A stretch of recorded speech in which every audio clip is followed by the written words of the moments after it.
चालू है। नमस्ते बच्चों, आज के इस टॉपिक में इस वीडियो में कक्षा 10वीं की गणित पर चर्चा होगी, जिसका टॉपिक है द्विघात समीकरण पहचानना और बनाना। तो आइए देखते हैं एक द्विघात समीकरण कैसे पहचान करेंगे आप और कैसे बनाएंगे। तो इन तीन बिंदुओं पर चर्चा होगी आज। द्विघात समीकरण का व्यापक रूप आपके सामने है ax² + bx + c = 0, जहाँ a, b और c अचर हैं। दूसरा बिंदु होगा द्विघात समीकरण के मूल अथवा शून्यक। तो कोई भी द्विघात समीकरण हो, उसके दो मूल होते हैं।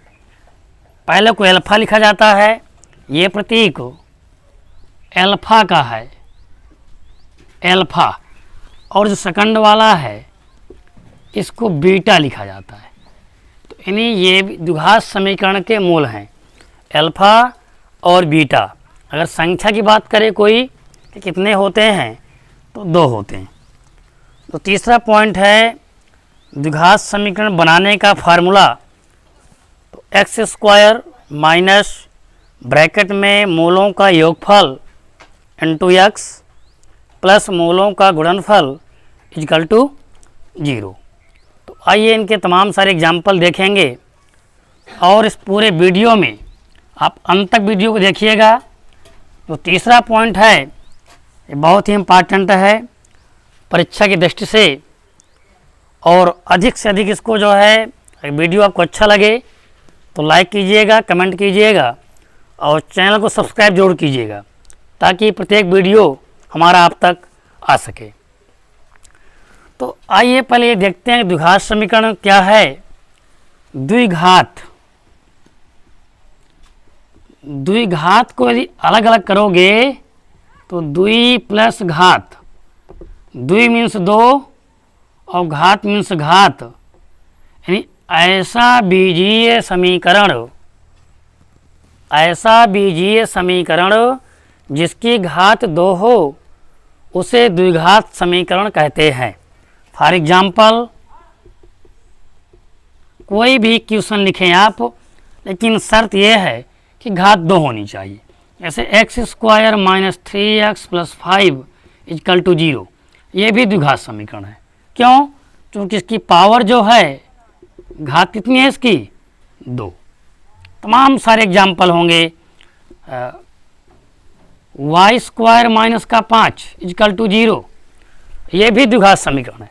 लेकिन आपके मन में आता होगा कि यहाँ पे मध्य वाला पद कहाँ चला गया, तो आप इसको वैसे लिख सकते हैं y² - 0 × y - 5 = 0। एक ही बात करें, एक क्या है? द्विघात पद का गुणांक, यानी द्विघात पद खोजिए पहले। तो पहला पद ही द्विघात है, इसका गुणांक y² के पहले कुछ नहीं है, a का मान आप 1 मानोगे। b एक घातीय पद का गुणांक है, तो जो मध्य पद होता है y, इसका गुणांक 0 है, तो b का मान 0 है। और तीसरा पद अचर पद, जिसमें चर होता ही नहीं है, वो c होता है, तो -5। देखिए तीनों कांस्टेंट वैल्यू आएंगी ए बी सी की, ये ऑलवेज कांस्टेंट होते हैं। तो आपने देखा कि ये द्विघात समीकरण है। फिर रही बात इसके मूल या शून्यक के, तो आपको याद रखना है कि कोई भी द्विघात समीकरण हो उसके दो ही मूल होंगे। जितनी घात होती है समीकरण के उतने ही मूल होते हैं। तो यहाँ पे द्विघात समीकरण है तो घात 2 होगी, 2 शून्यक होंगे। पहले को आप अल्फा लिखते हो, दूसरे को आप बीटा लिखते हैं। तो सबसे मेन चीज़ है, ये तो पहचानने की बात रही, शून्यक कितने होते हैं ऐसा सबको जानकारी भी होगी कि 2 ही शून्यक होंगे। अगर 3 घात होती तो 3 शून्यक होते। इम्पॉर्टेंट बिंदु है द्विघात समीकरण बनाना। तो पहले आप सूत्र देखिए, x² माइनस मूलों का योगफल इंटू x प्लस मूलों का गुणनफल = 0। तो आइए पॉइंट नंबर 3 पर चर्चा होगी, कई सारे एग्जाम्पल देंगे, तब आपको विधोत समझ में आएगा। आपको नोटिस ये करना है कि आपका जो कंसेप्ट हो बहुत मजबूत हो, यानी अगर द्विघात समीकरण बनाने के लिए आ जाए तो आपके दिमाग में ये आए कि हमको आवश्यकता किसकी है। आपको आवश्यकता है मूलों के योगफल की और मूलों के गुणनफल की। सिर्फ अगर दो चीज़ें क्वेश्चन में दी गई हैं, मूलों का योगफल और मूलों का गुणनफल, तो इस फार्मूले में इनके वैल्यू रखना है और आसान सा कैलकुलेशन होगा और आप व्यंजक प्राप्त कर लेंगे। तो आइए देखते हैं एग्जाम्पल। सपोज करिए कि एक ऐसा द्विघात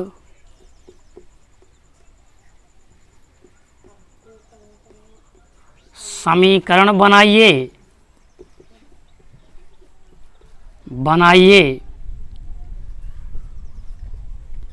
जिसके मूलों का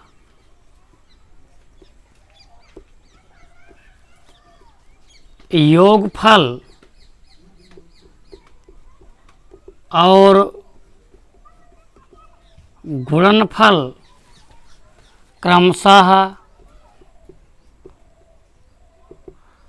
-3 और 2 हों। तो देखिए, पहले भी आपसे चर्चा की गई कि द्विघात समीकरण बनाने में आपको ये नोटिस करना है कि हमें मूलों का योगफल चाहिए और दूसरा मूलों का गुणनफल चाहिए। आप इत्मीनान से प्रश्न पढ़ें, एक ऐसा द्विघात समीकरण बनाइए जिसके मूलों का योगफल, तो योगफल पहले दिए है, गुणनफल बाद में आया है। तो ध्यान दीजिएगा कि जो योगफल का मान होगा -3 होगा और गुणनफल का मान 2 होगा। अब योगफल को लिखते किससे हैं? Alpha plus beta. दो मूल अल्फा और बीटा होते हैं, बीच में साइन प्लस का है, तो स्पष्ट है कि मुझे मूलों का योगफल है, ये दिया है -3। और दूसरा मूलों का गुणनफल, इसका मान दिए है 2। हमें बनाना है द्विघात समीकरण, तो आप इसके नीचे फार्मूला लिखेंगे, x² माइनस मूलों का योगफल इंटू x प्लस मूलों का गुणनफल बराबर 0। अब आप चूँकि अल्फ़ा प्लस बीटा का भी मान हमें ज्ञात है, अल्फ़ा इंटू बीटा का भी मान ज्ञात है, तो जहाँ पे अल्फ़ा प्लस बीटा हो वहाँ पे -3 कर देंगे और जिस जगह अल्फ़ा प्लस बीटा है तो ये बराबर 2 के है, तो आप 2 कर देंगे इक्वल टू 0। अब पहले पद को कॉपी करेंगे, उतार देंगे, कोष्टक टूटेगा, यानी माइनस का गुणा होगा माइनस से, तो माइनस माइनस का मल्टीप्लाई प्लस हो जाता है, और 3 का x से होगा तो 3x और प्लस का 2 बराबर 0। ये आपका द्विघात समीकरण प्राप्त हो गया। तो बहुत आसान कंसेप्ट है, इसका सवाल भी बहुत सिंपल होता है, लेकिन परीक्षा की दृष्टि से इम्पॉर्टेंट है। इसके क्वेश्चन आते हैं परीक्षा में, कक्षा 10 की बोर्ड परीक्षा में। तो आइए इसके और एग्जाम्पल देखते हैं 1-2। मान लो ऐसा होता कि यहाँ योगफल 1/4 दे देगा और खाली 4 लिखा हो, तो आपको क्या करना है,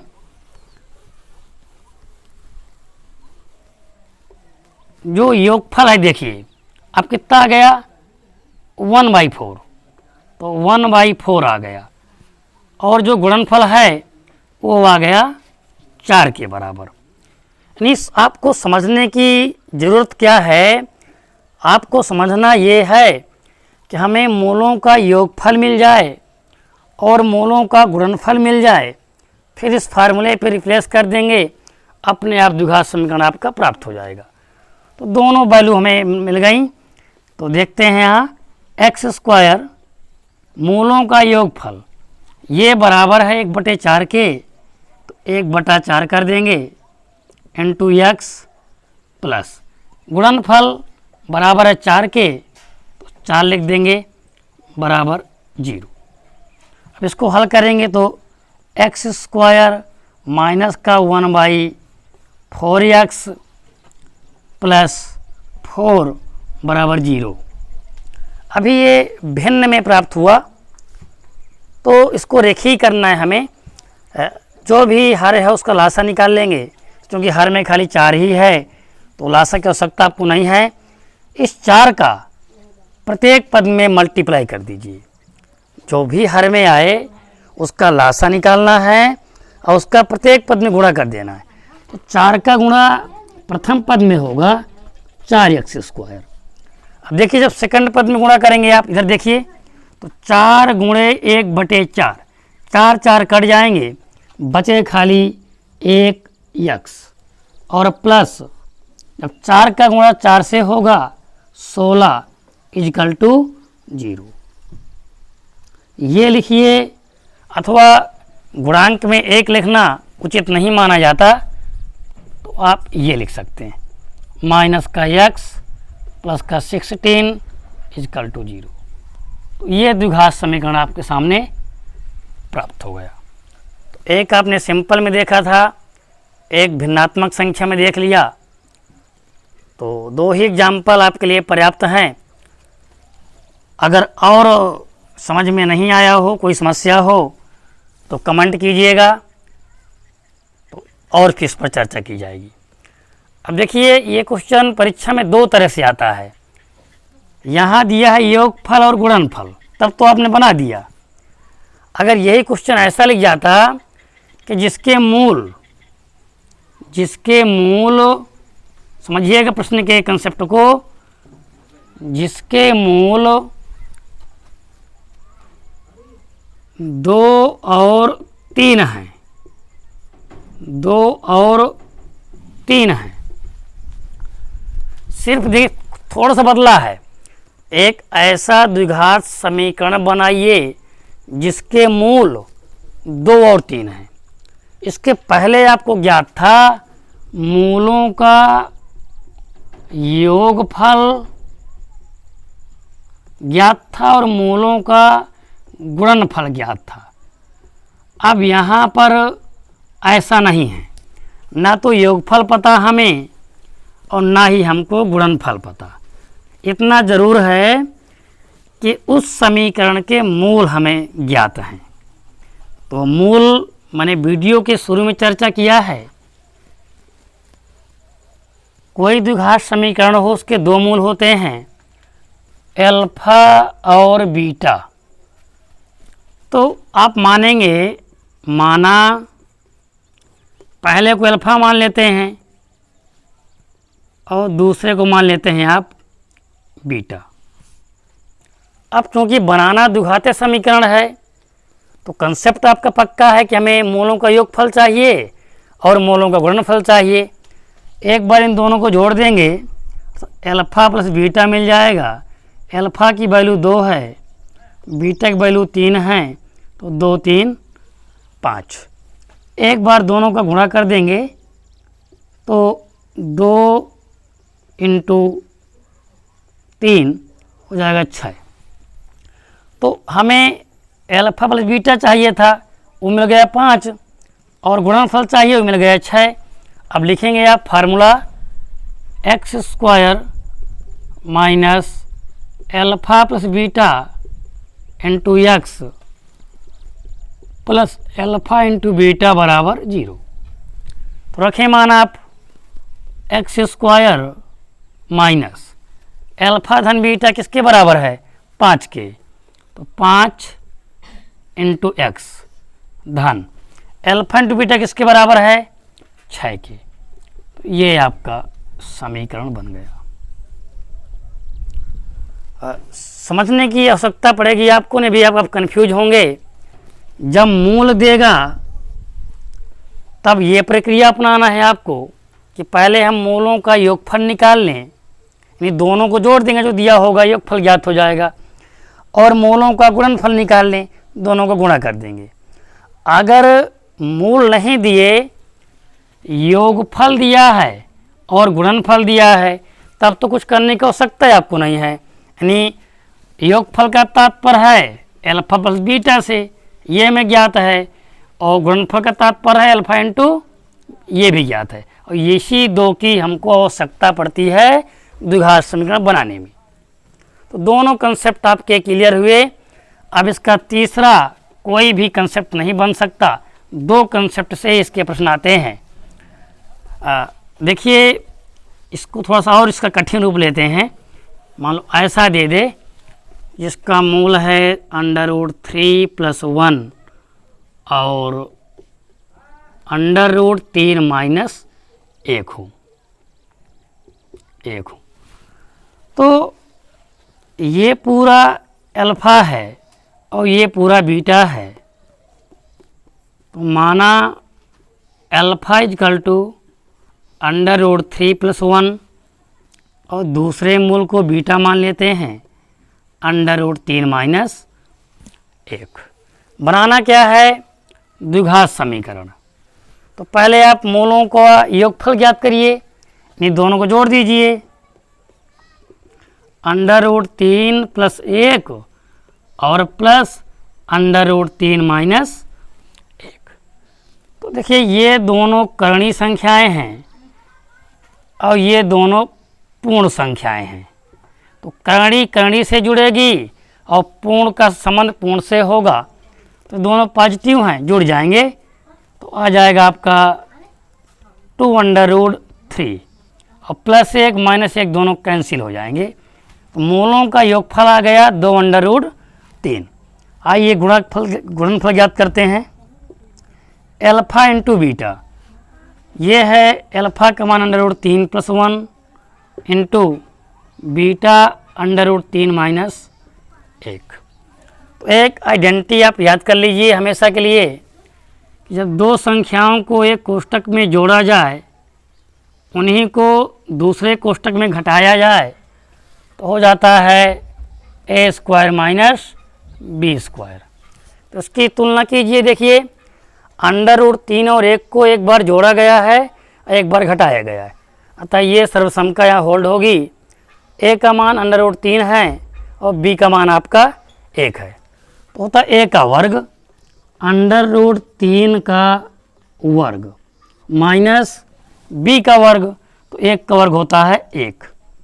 जब √3 का वर्ग करोगे तो खाली हो जाएगा 3 और -1, 3 में गए तो 2। ये मान आपका अल्फा इंटू बीटा का है। अब फार्मूला लिखेंगे x² - alpha plus beta into x plus alpha into beta = 0। x² minus alpha plus beta बराबर है 2√3 के into x plus alpha into बराबर है 2 के बराबर 0। ये आ जाएगा x² माइनस 2√3x प्लस 2 बराबर 0। ये बन गया द्विघात समीकरण। तो इस तरह से आपने देखा कि द्विघात समीकरण पहचानना, उसके कितने मूल होते हैं, उसका निर्माण करना, आपने 3 चीज़ें सीखी। अब मैं द्विघात समीकरण के विविक्तकर पर चर्चा करूंगा। पूरा द्विघात समीकरण 2-3 पार्ट में पूरा हो जाएगा और परीक्षा में यहाँ से लगभग 6-7 नंबर के प्रश्न आते हैं। 3 वीडियो में पूरा द्विघात समीकरण कवर करेंगे। तो जो आने वाले वीडियो होंगे इसके बाद वो ज़्यादा इम्पॉर्टेंट होंगे। प्रत्येक वीडियो आप पाने के लिए कि आप तक पहुँचे, चैनल को सब्सक्राइब कीजिए और बेल आइकन ज़रूर दबाइए ताकि प्रत्येक वीडियो का नोटिफिकेशन आप तक आ सके। अब देखिए द्विघात समीकरण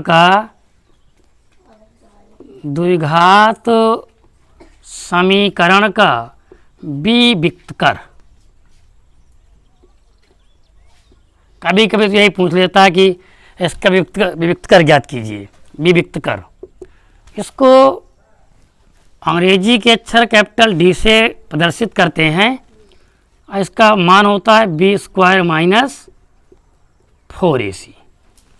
ध्यान दीजिएगा, द्विघात समीकरण जो विविक्तकर होता है अंग्रेजी के कैपिटल डी से दर्शाते हैं। इसकी वैल्यू होती है डी बराबर बी स्क्वायर माइनस 4ac और ये बताया गया है कि ए बी सी कांस्टेंट हैं। ए होता है द्विघात पद का गुणांक, द्विघात पद का गुणांक, बी होता है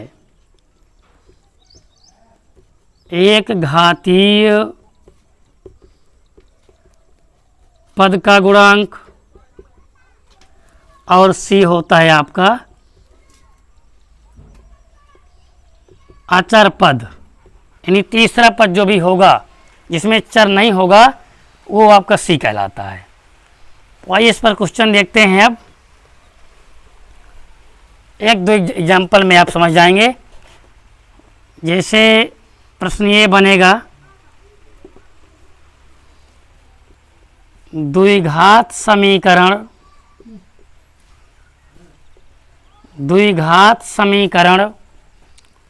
4x square minus 3x plus 9 बराबर 0 का विविक्तकर ज्ञात कीजिए।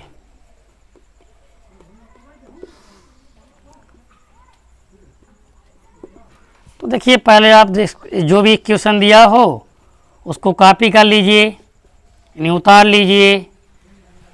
फिर हम ए बी सी के मान निकालेंगे। तो ए है द्विघात पद का गुणांक। देखिए, यही सबसे ज़्यादा नोटिस करना है आपको कि ए बी सी कैसे निकालोगे। ए द्विघात पद आपका ये है, तो इसके पहले क्या लिखा है 4, ये ए का मान है।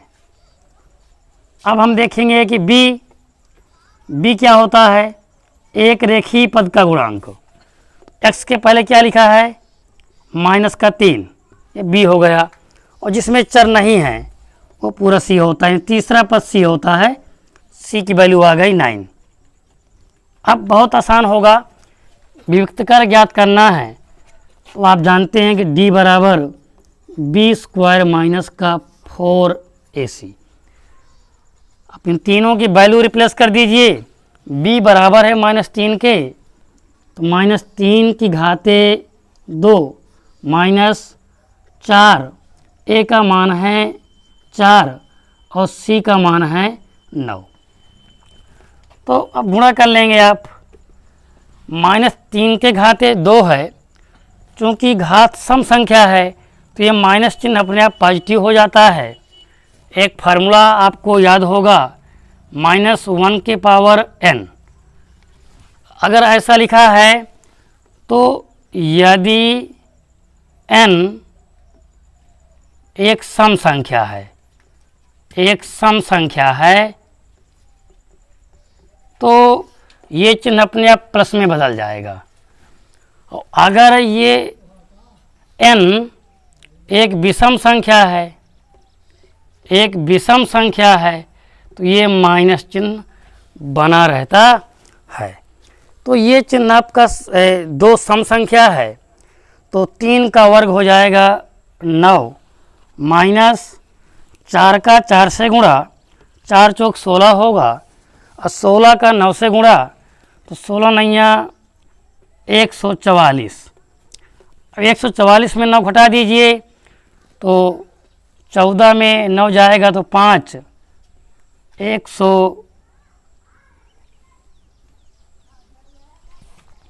144 में 9 घटाएंगे तो 135 आएगा, वो भी माइनस का। क्यों? क्योंकि प्लस के 9 हैं और माइनस के हमारे पास 144 हैं, माइनस के ज़्यादा हैं। तो द्विघात समीकरण का जो विभक्तकार आया वो आ गया माइनस का 135। तो बहुत आसान कंसेप्ट है इसका। मैं अपेक्षा करता हूँ कि आपको समझ में आ गया होगा, लेकिन फिर भी एक एग्जाम्पल मैं और दे रहा हूँ। चलिए अब नेक्स्ट वीडियो में इसी का अगला जो टॉपिक होगा, मूलों की प्रकृति, उस पर चर्चा करेंगे। सभी को धन्यवाद।